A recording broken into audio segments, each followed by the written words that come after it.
ahoana Kakakloty. andrekako vao eo ve ianao tanteraka no soloina dia efa mikaka sahady mia mi miandry kelikely aloha ty zazy ty fa mbola sahirana kely ahy e mia ahoana mba firy kely aloha izazy io fa tena sahirana be aho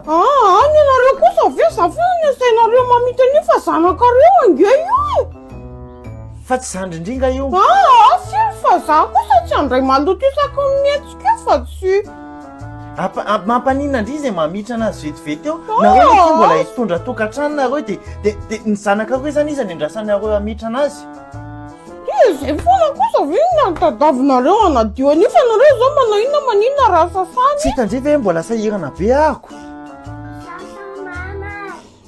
mahafinaritra indri zany mijery n'izazy io miosy tay eo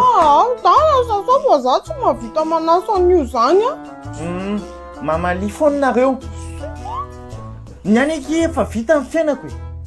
nareo nitondra ny taolambe tsy mitapaka ary tady dindry tsara bolonga tay be ohatr'izany nanko vao lehibe akoatrin'izao nareo dia zay amihitra ny izazy vetivety be dia mampanina manina zao nareo raha mampiasa kosa fa zay foana kosa ve nanasa an'io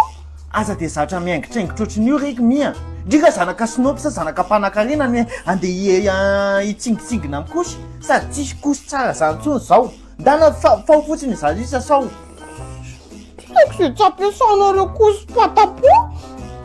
sady ny kosy patapo ange am'izao efa natsarainy dia inona kiny idirako sady hitaniny eny misy an'izay hoe patapo millionnaire zay am'izao dia vidy kosa anakiroa eny amin'ny épicerie eny dia mahazo gadoana anakiray eny amin'ilay animation amin'ny patapo ka ndana losa sao izazy io dia ndana mividy an'izany kosy patapon zany ndo nareo koa mba miteny ary hoe moramora le zazakely